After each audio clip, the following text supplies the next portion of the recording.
welcome everyone. Today I want to be talking about unlocking growth through strategic partnerships. I guess there is 101 ways to grow a business.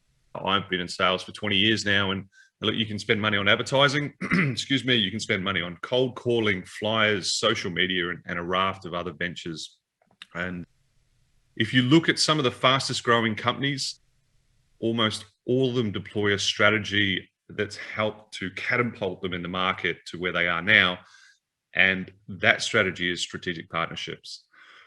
So what I want to talk about is how do we identify the right strategic partnerships and develop relationships that could, be worth your weight in gold, not just for today, but for the years to come. So, in my experience, just one or two of these really solid relationships can turn into millions of dollars for the business in revenue over the preceding years.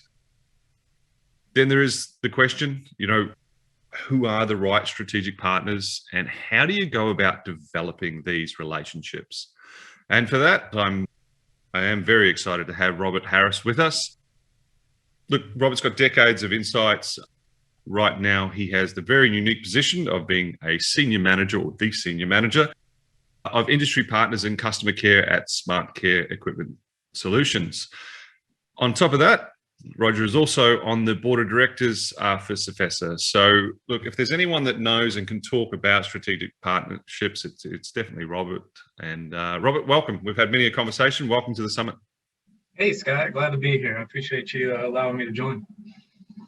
Yeah, wonderful, mate. Look, tell me a bit about yourself. Tell us a bit more about Smart Care and what your role is. Sure. So, for me, this is and for a lot of us in this industry, it's something I didn't even know existed. I was fresh out of the Marine Corps in '94, followed a lead on a company that was hiring guys who could work with their hands, fix my lawnmower, things like that at home, and signed up with that company. And 25 years later, I'm sitting here with the same company talking to you, Scott. 15 years of that was as a service technician.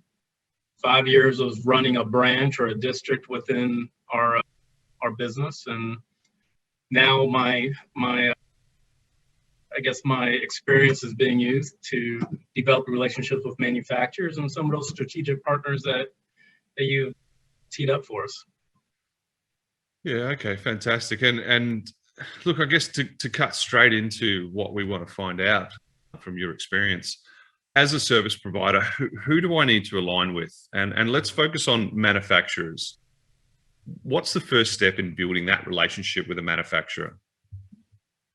I think the first step is understanding who your core customers are. What equipment are you interacting with on a regular basis? And then that will tell you automatically what manufacturers you should be aligned with.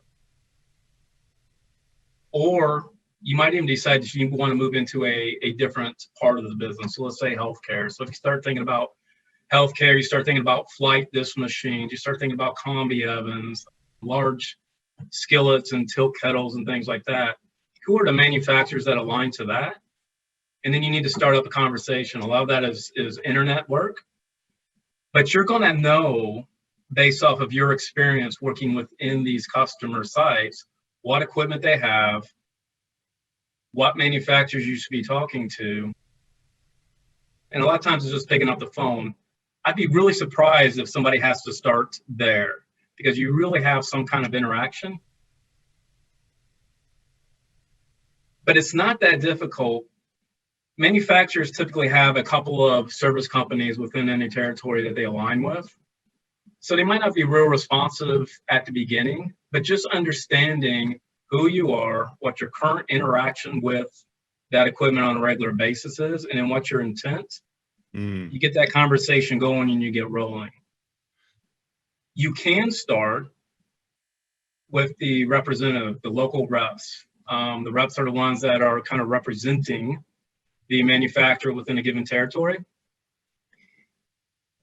That's the area that a lot of service companies should start, and you have a little bit more influence within that area. If you understand what I'm saying, is that their goal is to sell equipment. they need somebody to service that equipment, they're always open to having a conversation.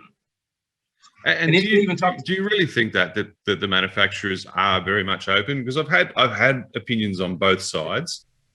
So in your, I guess, in your experience, manufacturers are open to that conversation, even with maybe an incumbent already, servicing for many years. They're still open to having a conversation with a new service provider. They are open to the conversation. It doesn't always mean it's going to lead to what you want right from the beginning. True. But you need to start that conversation, right? Otherwise, they don't even know you're a player. They don't even know they have an option. And a lot of times that customer has influence with that manufacturer as well. It's not an easy decision for them. They have goals as well. They want to protect the service companies that have been going to bat for them for years. But if you don't ask, and if you're not part of that conversation, then I guarantee your success rate is going to be absolutely zero. And I guess something that I hear with this, and I guess for the audience, I want to put this in perspective as well. Some people might be sitting out there going, well, okay, that's smart care. And obviously you guys are one of the largest and most established service providers working nationally. What if I was a smaller, say, business with 50 techs, 5 techs, whatever it may be? I quite often hear the comment of going straight to price and an hourly rate. Is it deeper than that? Is it actually just being in front of the manufacturer first and demonstrating what you can do? Maybe it's the geographical reach that you have. Like, what do you say to people that say, oh, it's too hard to get in? They're asking for too small an hourly rate or too low, whatever it is. It certainly helps if you understand your own metrics. If you understand what your first time fix is, what your interaction is with the equipment outside of warranty. You don't want to lie to a manufacturer just because they have the business. And maybe you do, but for the most part, you want to stay with your core customers, which relates to a core set of equipment, and you know what they're purchasing. That's who you want to align with. It's not a smart care conversation. Sometimes it helps if you're I'm going to air quote smaller guy, right? So, most service companies are at a local level. The manufacturer tends, in my experience, the local company has something to offer. They have more maneuverability than maybe what a smart care does. They can focus deeper. They can carry parts locally. They can do a lot of things that might be more of a challenge for a larger company. It's never a no. You should not do warranty for the sake of warranty. Now, the beginning of this conversation is, who you want to partner with. It has to be a partnership, and you have some set. Now, part of that, Scott, is when I first became manufacturer oriented, I didn't know the playing field. I didn't know what the norms were. And I think for all aspects of the business, I think if I'm the local service company, a regional service company, or even a larger service company, you got to understand what your competition, what the norm is as far as how a service company is delivering service. Manufacturer, third-party portal, somebody might tell you that they're getting 2-hour response time. You talk to a few service companies, you find out that it's probably not the truth, right? So I would spend a lot of my time understanding what the business is doing, what the norm is. Once you figure out the norms, then you know what a manufacturer wants.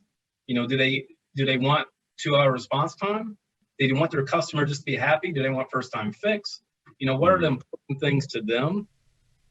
And you also know how other service companies are delivering to those expectations. So you find out, well, I have something really to offer and really to sell, or maybe the metrics I thought were pretty good in actuality aren't that great. And so do you think there can be a situation where we as service companies overestimate our ability and take on too much warranty work or not the right warranty work? I mean, you alluded to that before. I do think that there is a risk of overestimating your ability. you certainly don't want to sign into something that you don't think you can deliver on. This is not the time to get creative Mm. and oversell expectations. But Scott, I think the reality, my experience is that most service companies will undersell their abilities, or they won't think that they have something to offer because they're being told that they're getting 2-hour response time or 80% first time fix rate. And again, that's why I think you need to know where your norms are at. So part of that strategic partnership would be other service companies in the area. A lot of people are kind of resistant to that because you're not really sure if you're getting the right information, or, so even better is finding that battle buddy, that partner that you can call up that's maybe not in your region at all, but somebody you can bounce things off of, and you can talk about, hey, what do you do for technician retention or training, or how do you, marry up with a certain manufacturer, and what are your real metrics when it comes to that? And you find out it's not 80%, it's probably closer to 55% if that manufacturer is lucky. Look, and I think that's a fantastic point. I mean, this is the point of the summit, is to collaborate and talk. And you may not want to talk to your neighbor if you're in that direct competition, but I've seen so many relationships that are very much like that in the same geographical area. It's a really good point, and I think this is a great place to start to open up that conversation and really have a chat about manufacturers and how we can interact better with them. I don't want to create an us and them. I don't think it is that, in my opinion, but really finding out, what's the ins, what's the hot buttons for those manufacturers, and what are they looking for. And I think one of the key things you've said then is, what are the real metrics?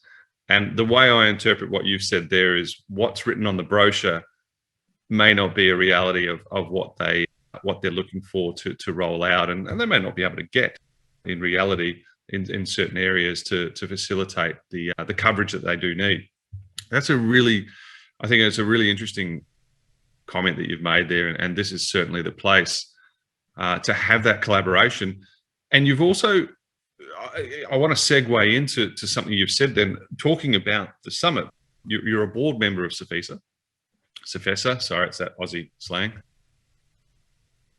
And do you see that as a great place to connect with other, membership members, I should say, and really, collaborate? Do you see that do you see communities like that as a way to, I guess, help each other scale and interact with these manufacturers?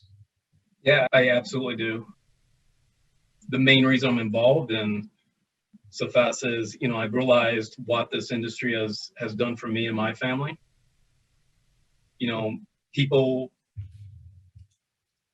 People with my background typically don't end up on the board of directors for something like CFESA, except maybe in an industry like ours. My story is not unique to me. I come from, little means, but I've been able to make a pretty good living with using my hands and having conversation with people and providing solutions. I think you will find that most people in CFESA have that same background, and they're there because they want to be involved. They want to have conversations. I will tell you that I don't know that everybody knows that. When I get out, I get a great opportunity because of my position. I get to go out and travel around the country and talk to manufacturers at different locations. But while I'm there, I'm also connecting with CFESA companies. And one of the main feedback that I get is, I don't know how to get involved, or, I feel like it's a network of folks that maybe want to exclude me. If you have, if you're running a service company and you want to get connected with some folks that are open and willing to share, man, that's the group for you. It's not the only group. It's certainly one that I've found that's pretty open. So I'd encourage that most of the people probably listening are connected in some way. I think they're getting more connected through means like this. Yeah, it is. I mean, I do appreciate that CFESA, opportunity. Fed Group. There's quite a few different associations, Restaurant Association. But when you even so, Scott, you've been part of a couple of those, message boards where you start reading down and you start hearing the questions. And it's always surprising to me because some of these questions, I know the answer, or at least I know the 5 answers that you're typically going to get for those questions. Mm. But that just shows me that some people aren't as connected as others and they're looking for that information. And that's a good starting point in groups like that. But man, if you can find somebody, that battle buddy, you're going to learn a lot of information and you're going to advance yourself and your company pretty quickly. You're going to find those norms. Matt, I couldn't be more of a fan of that. I mean, that's why we've created this summit. That's why Rich created Fed Group. It's certainly to get that community and get that conversation going. Can I ask you, Robert, what are the manufacturers saying? We haven't given them a voice, and to all the manufacturers that are going to tune in and watch this, I do apologize, and you will get a voice. We'd love to have a voice from the manufacturer's side in the upcoming summits later on. But what are they saying? And I understand your position, so tread carefully. No, what do the manufacturers want from us?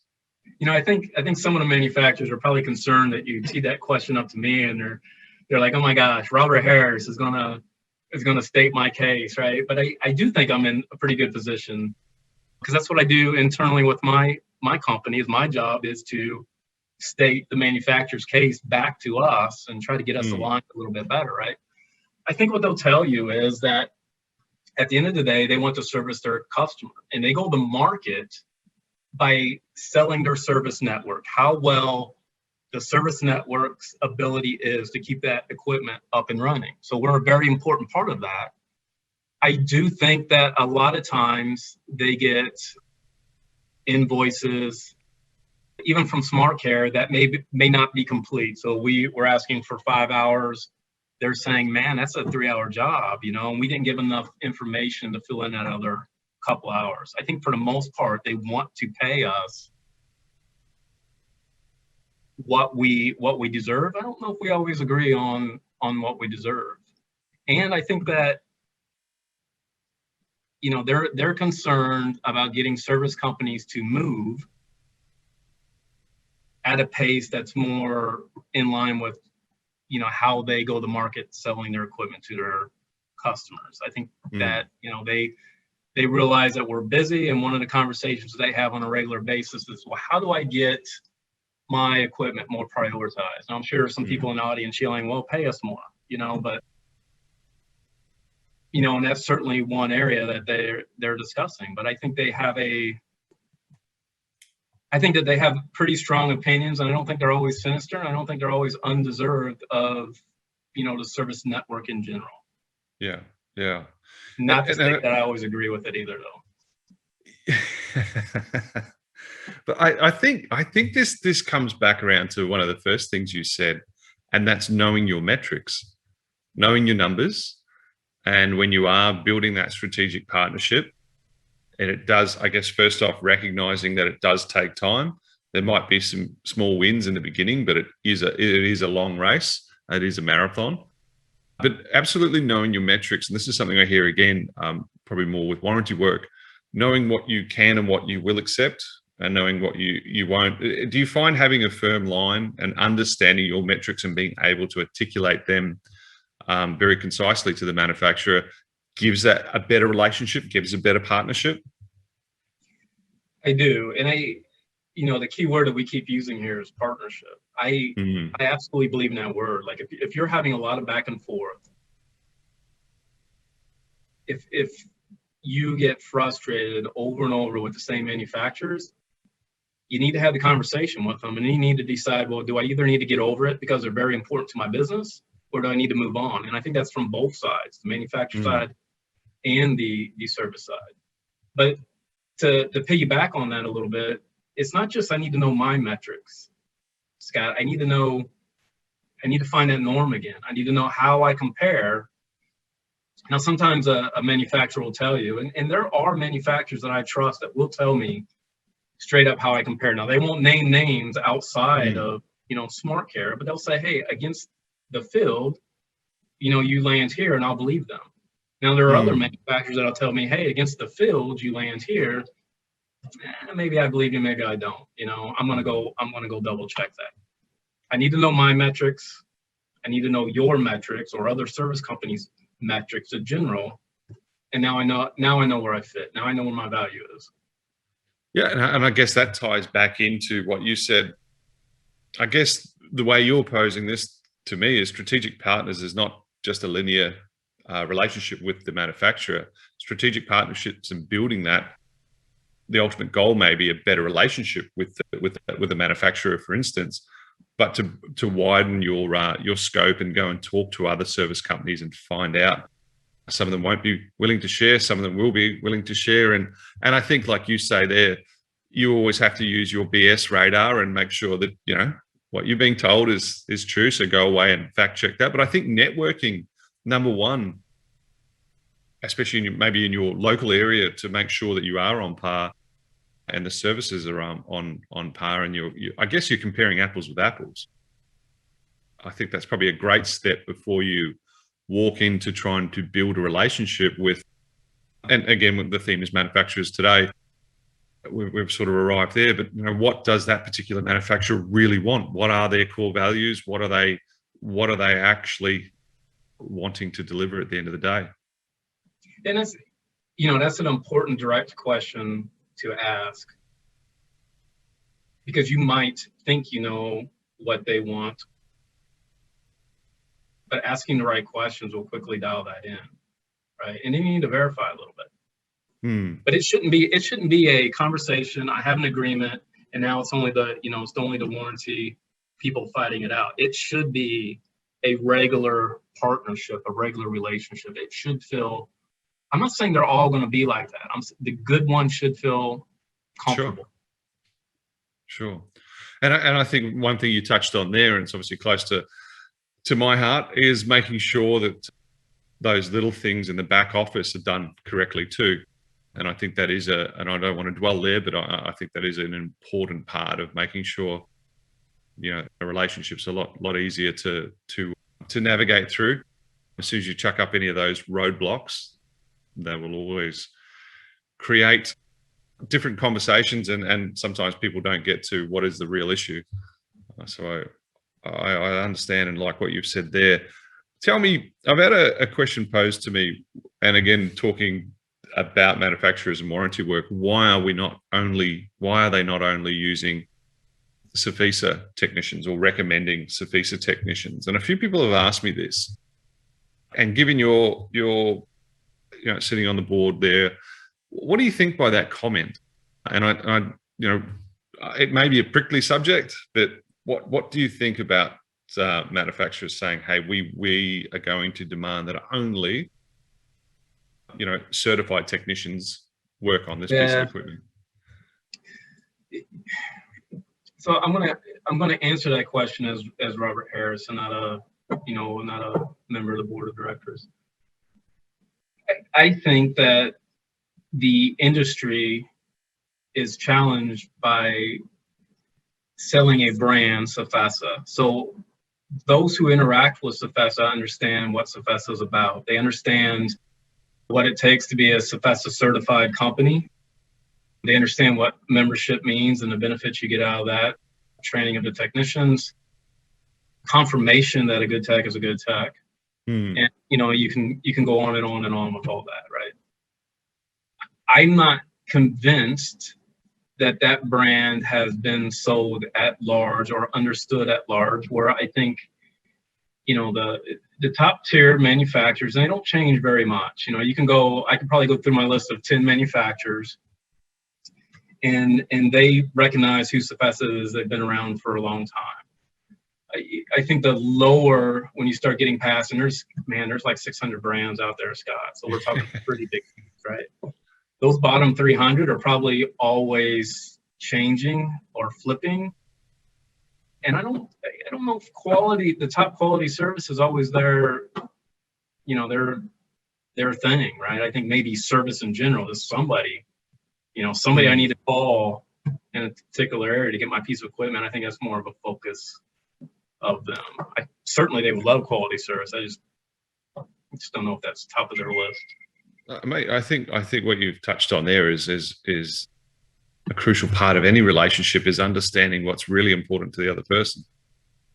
And whilst we might have a high value on it, they may have other priorities that sit above it.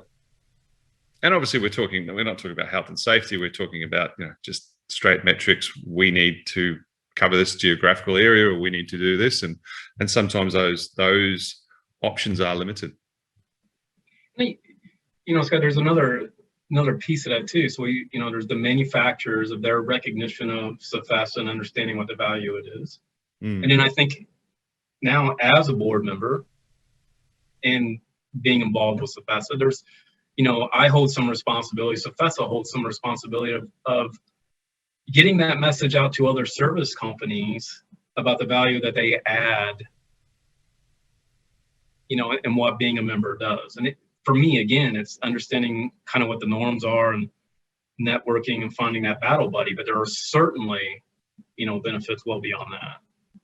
Yeah, no, absolutely. And it all ties back in. And I apologize if we feel like, if anyone feels like we're repeating ourselves, but I think it really does tie back into finding that battle buddy, as you say, who's also a CFESA member, and, the manufacturers or whoever that strategic partnership that you may be trying to grow, actually recognizing, well, how come this group potentially charge more, but they're all part of this organization and they're providing, top quality service. And when I say top quality service, I mean everything from the tech on the ground, fixing, through the entire organization. And that customer experience, I guess, has to be backed by what you're trying to build when building those strategic partnerships. Yeah, no, I agree. I mean, there's, we've talked a lot about, manufacture, and I'm glad we were able to talk about other service companies, because I don't always think that a service company immediately recognizes that, another service company might be a strategic partner, right? But if, at the worst case, they should be a frenemy. You should at least know who they are and understand what they're doing within your area. But you also have, the manufacturer reps, the dealers, local distributors, and then there are groups like the School Nutrition Association, the State Restaurant Association. Even if you start looking at your core business, and let's say it's C-stores, or it's grocery stores, or it's casual dining, each one of those has a national organization. And they typically will have some form of local organization as well that you should look to get involved in while you're there. So let's take the School Nutrition Association. I've been involved in that. I was a board member for a while with the Indiana School Nutrition Association. You are going to be involved with the reps and the dealers and the other service companies within your local area there. Those conversations are going to happen naturally just by showing up. You're just going to have those, those interactions. And I'd also, encourage people, if you're not part of the conversation, that conversation's being had about you if you're part of it or not. Right? So you don't want that to happen within a vacuum. You want to add your voice into the description of who you are and what your company is about. And mate, how like, if, for the audience listening today, the guys and girls listening today, what are those steps straight away that you can do? I mean, you're from a technician background. I don't think you've had any sales training, if you like, or marketing training. What would you give? Like, what would be the top 3 tips to breaking down those barriers, maybe for an owner operator or an executive or someone that's perhaps been a technician and stepped into this role, to knock down those doors? Look, because it can be, and I want to recognize this, it can be very daunting as a business owner to go and talk to your competition. It can be very intimidating in some respects, regardless of whether they're bigger, smaller, whatever you perceive them to be.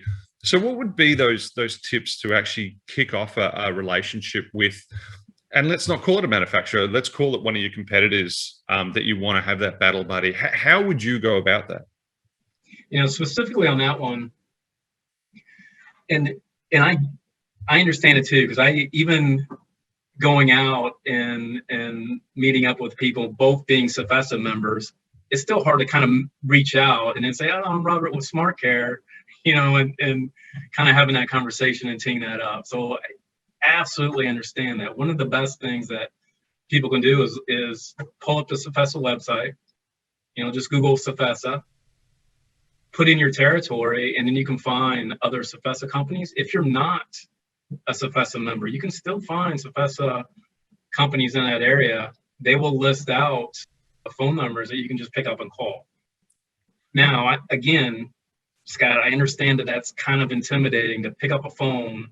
Yeah, what do I say on that phone call?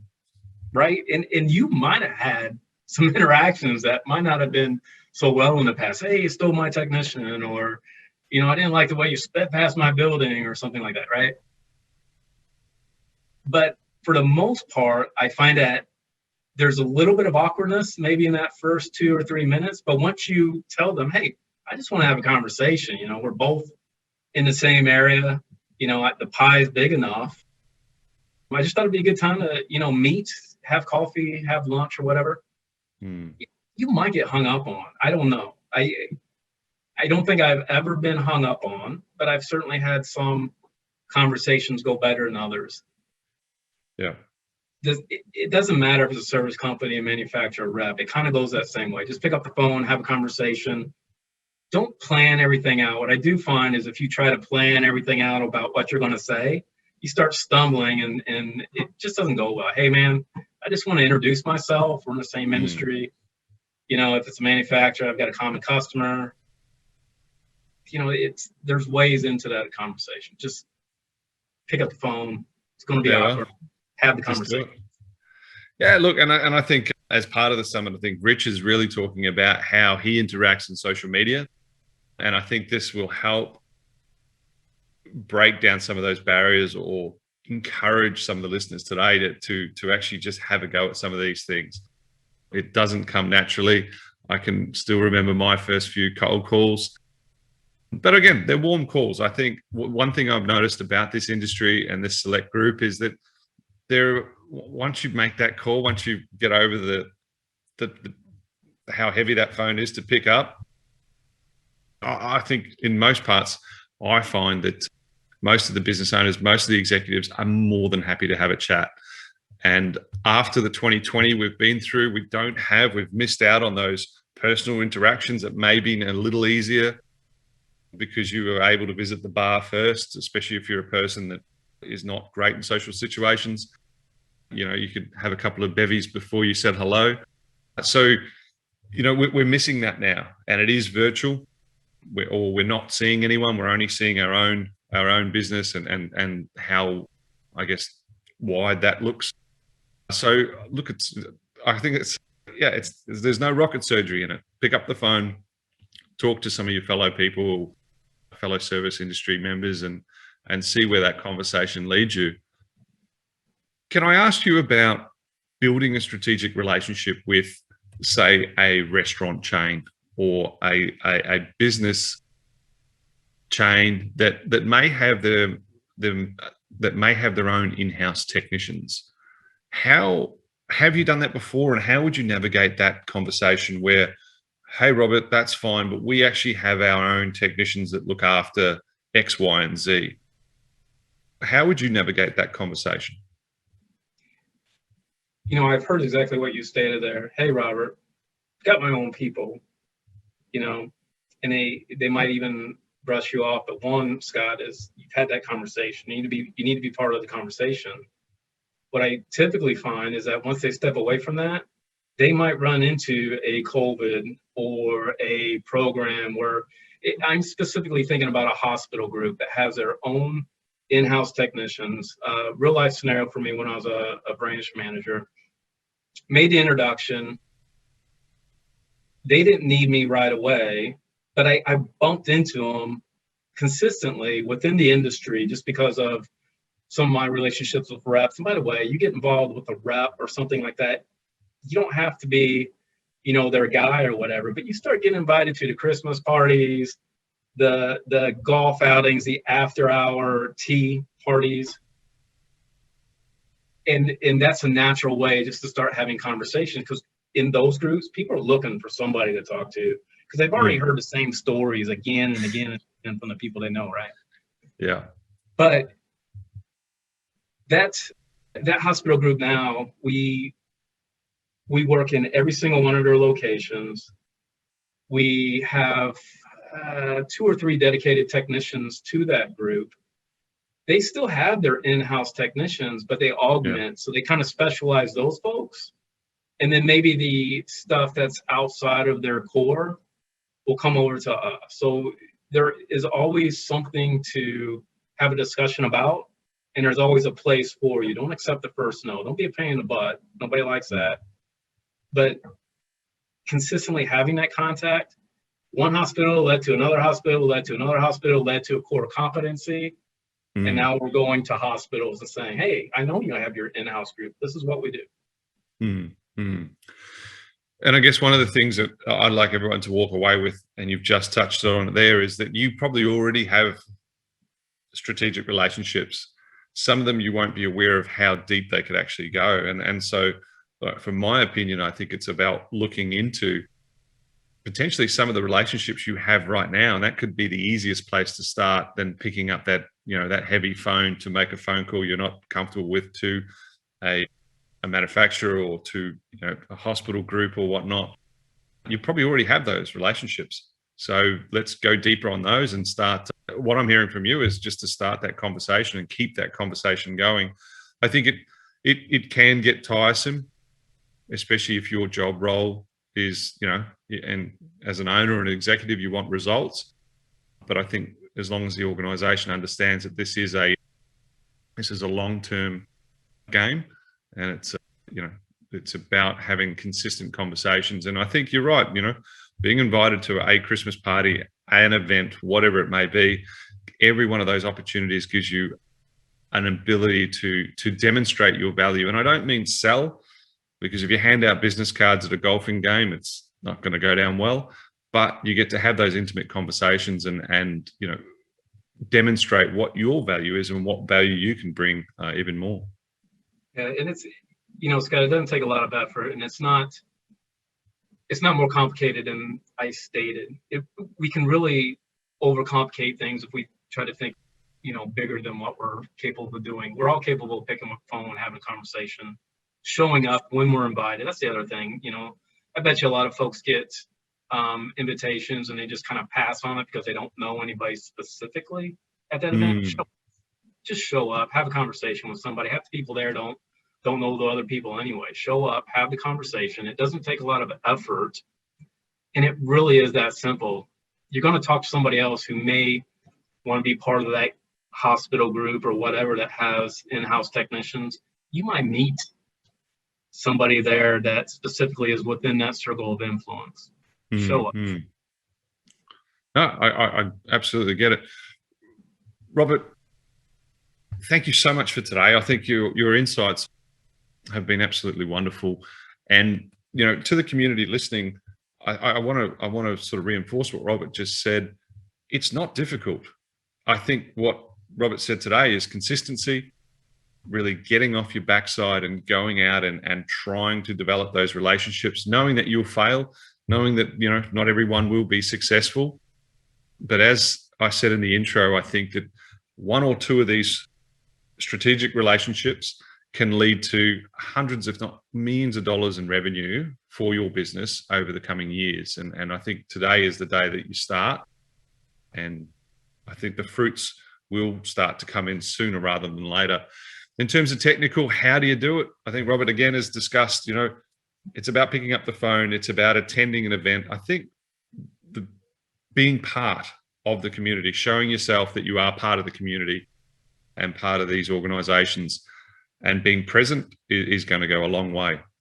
So, Robert, thank you so much for today. Really appreciate our conversations always, and really appreciate you attending the summit. Yep. Enjoy being here. Thanks, Scott, for the conversation. Cheers.